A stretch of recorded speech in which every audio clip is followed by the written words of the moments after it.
Hello everybody, কেমন আছেন সবাই? আশা করি অনেক অনেক ভালো আছেন, সুস্থ আছেন। তো আজকে বেসিক্যালি আমি আছি ফেনী অটোবি ইউনিয়ন গ্রামের যোধপুরে আসছি। তো এখানে আমি একটা রাউন্ড সিঁড়ি করার জন্য আসছি। তো আমাকে এখানে যিনি নিয়ে আসছে উনি হচ্ছে আব্দুল্লাহ ভাই। তো ওনার যে বিল্ডিংটা আছে, তো ওই বিল্ডিং এ আমার যে রাউন্ড সিঁড়িটা করার জন্য নিয়ে আসছে। তো উনি একটা সার্কুলার শেপে সিঁড়ি নিচ্ছে, এটা হচ্ছে একদম সার্কুলার। তো এই সিঁড়িটা আমরা সেন্টারিং করবো এখানে, আর আপনাদের সম্পূর্ণ দেখাবো যে আমরা কিভাবে এই সেন্টারিংটা করতেছি। তো এই জায়গাতে আমি ওই রাউন্ড সিঁড়িটা করতেছি। আমার গ্যাপটা হচ্ছে রাউন্ড সিঁড়ি যে গ্যাপটা হচ্ছে, এই গ্যাপটা আমরা রাখছি 14 ফিট 7 ইঞ্চি আমার পোস্টে আছে, আর 12 ফিট। তো এইটুক জায়গার ভিতরে আমরা সিঁড়িটাকে মিল করব। আপনারা একটু মনোযোগ সহকারে দেখলে আপনারা বুঝতে পারেন যে আমরা সিঁড়িটা কিভাবে করলাম। তো আমরা চলুন তাহলে ভিডিওটা স্টার্ট করছি।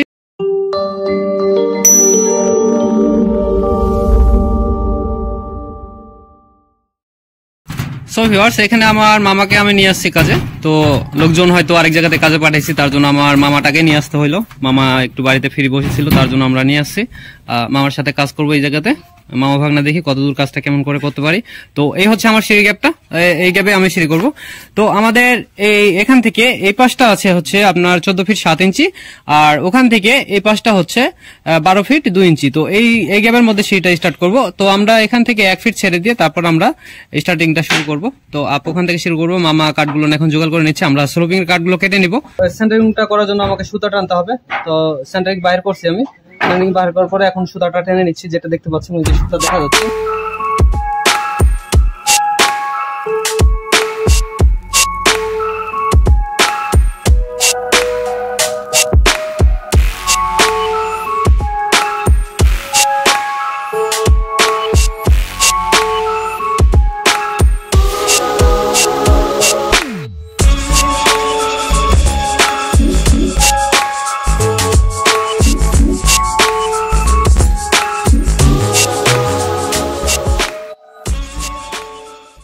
আমরা যে কাজটা করছি, এখানে আমাদের যে গ্যাপটা ছিল, গ্যাপটা মেজারমেন্ট করে মিডিলে যে সেন্টারটা ছিল, সেন্টার বাহির করে নিছি। সেন্টার বাহির করে নিয়ে একটা রড এখানে আমি শাল করে লাগাই দিছি, এই যে যেটা দেখতে পাচ্ছেন। তো আমাদের এই রডটা দেওয়ার একটাই উদ্দেশ্য যে আমরা এটা যেন মিডিল একটা সেন্টার পাই, আর এখান থেকে আমরা যেন শাটারিংটা করতে পারি। এটা যদি ফ্লোর ঢালাই করা থাকতো তাহলে আপনারা তো জানেন ফ্লোর ঢালাই করা থাকলে এই মাঝখানের রডটা লাগে না।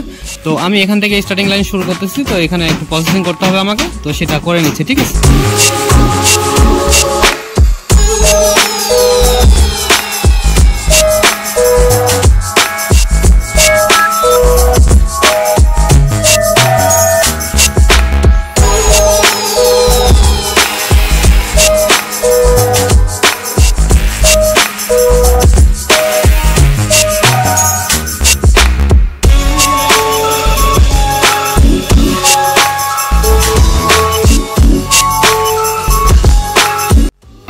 তো ভিউয়ার্স, আমরা স্টার্টিং লাইন শুরু করে ফেলছি, আর এখানে আমরা 3টা ধাপের জন্য লাগাই ফেলছি। তো যেটা দেখতে পাচ্ছেন, তো ওখানে 3টা ধাপের জন্য আমরা 4টা রানার ইউজ করছি। তো এভাবে উঠে যাবে উপর পর্যন্ত। আমার সেন্টারিং পর্যন্ত হয়ে গেছে, এটাকে লেভেল করে নিব, ওয়াটার লেভেল করব পুরোটাই। উপরে অনেক নয়েজ হচ্ছে, ছাদের রড বিছাচ্ছে।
সো ভিউয়ার্স, শাটারিং এর প্রসেসিং করতেছি। এটা মোটামুটি আমাদের 18টা ধাপ ওই পর্যন্ত চলে গেছে। তো আমরা আর কয়েকটা ধাপ আছে এই পর্যন্ত চলে আসবে, তো ওইগুলো লাগাই নিব। আমরা সেন্টারিংটা সুন্দরভাবে করে নিচ্ছি। আর এই যে যেগুলো দেখতে পাচ্ছেন ওয়াটার লেভেল মিস্টেক আছে, ওই ওয়াটার লেভেলগুলো আমরা পরবর্তীতে করবো রড বাঁধার পরে। এখানে যদি একটা প্রেশার থাকে, একটা যদি ওয়েট থাকে এর উপরে, তো ওয়াটার লেভেল করতে ভালো হবে আর ওয়াটার লেভেলগুলো অ্যাকুরেট থাকবে। তার জন্য আমরা রড বাঁধার পরে এটাকে ওয়াটার লেভেল করব। ওয়াটার লেভেল করার জন্য কিভাবে ওয়াটার লেভেল করবেন, তো অনেকেই জিজ্ঞেস করে যে ভাইয়া আপনারা ওয়াটার লেভেল নিয়ে একটা ভিডিও দেন, একটা কিভাবে ওয়াটার লেভেল করতে হয় সে বিষয় নিয়ে খুলে বলেন। তো আপনাদের এই ভিডিওতে একটু বলে দিই যে আপনারা ওয়াটার লেভেল যেটা করবেন, আপনার ওই কানি প্লাস এই কানি দুটোটাই একই মাপে থাকতে হবে।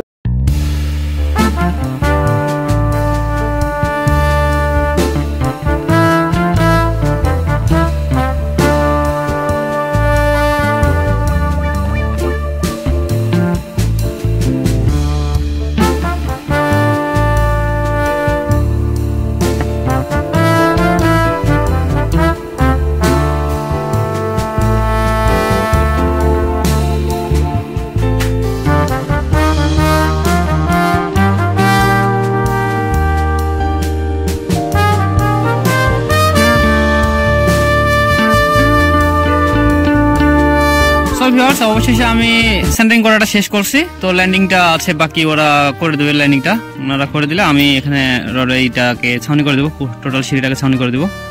এখন সিঁড়িটা ছাউনি করতে শুরু করবো, লেভেলটা পরে করবো রড বাঁধার পরে।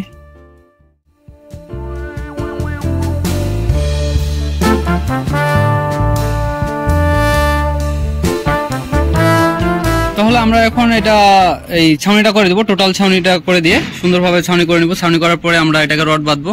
তো উপরে ল্যান্ডিংটা ওনারা করবে, তার জন্য আমরা ওইটুকু রাখছি। এখন এটা টোটালি ছাউনি করে দেবো। ছাউনি করে দিয়ে যেখানে একটু কম বেশি যেটা দেখতে পাচ্ছেন, যেমন ওই যে ওটা একটু উঁচু আছে, এগুলোর একটু উঁচু নিচু আছে, এগুলো ঠিক করে দিচ্ছি।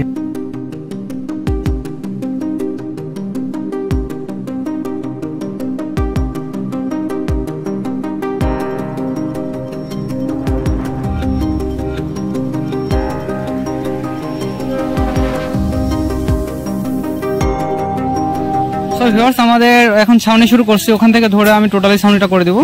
ছাউনিটা করার পরে আমরা রড বাঁধবো। আর এই পাশটা আমার ল্যান্ডিং পর্যন্ত হয়ে গেছে। আমি এটা 25টা ধাপে মিল করছি, 5 ইঞ্চি করে রাইজার পড়বে প্রত্যেকটা। আর ট্রেডের আউটসাইড হচ্ছে আপনার 15.5 করে, আর ইনসাইড হচ্ছে 7.5 করে। আমি এগুলো মিল করছি। প্রত্যেকটা ট্রেডের মাপ হচ্ছে আউটসাইড হচ্ছে আপনার 15.5, ইনসাইড হচ্ছে 7.5, ঠিক আছে। আর আমরা যে কাজগুলো করছি, এই কাঠগুলো সুন্দরভাবে মাপ করে কেটে নিছি। কেটে নেওয়ার পরে আমরা এগুলো সাজাইছি। তো সিঁড়ির মাপটা আমার এমনটা হয়ে গেছে, দেখতে এমনটা লাগতেছে। তো অবশ্যই আপনারা এই সিঁড়িটা অন্তত জানাবেন যে কমেন্ট করে এটা কেমন লাগলো আপনাদের, বা কেমন এটা দেখতে হইলো। এটাকে ছাউনি করতেছি, তো এইটাও সুন্দর করে মাপযোগ করে কাঠগুলো কেটে নিয়ে ছাউনিটা করবেন, তাহলে অ্যাকুরেট একটা মাপ পাবেন। মাপটা কোনো 19-20 হবে না, আপনার সিঁড়িটা দেখতে, তলিটা দেখতে সুন্দর দেখা যাবে এবং লেভেল দেখা যাবে। তো এগুলো একটু মেনটেন করে কাজগুলো করবেন, দেখবেন আপনার কাজটাও অনেক সুন্দর হয়ে গেছে। আমাদের থেকেও ভালো আপনি পারবেন, এটা আমার জানা আছে। তো আমার সাবস্ক্রাইবারগুলো যেগুলো আছে, আমার ভিডিওগুলো দেখে রেগুলার, তো তাদের জন্য অবশ্যই আমি টিপসগুলো রাখবো, যেগুলো আপনারা এই সিঁড়িটা আপনারা খুব সহজভাবে করতে পারবেন। সময় হলে অবশ্যই আপনারা এই বিষয়গুলো পেয়ে যাবেন, সম্পূর্ণ টোটালি আপনারা পেয়ে যাবেন। আর অবশ্যই আমাকে কমেন্ট করে জানাবেন যে আপনারা আমার ভিডিও দেখে কে রাউন্ড সিঁড়ি করছেন, ঠিক আছে।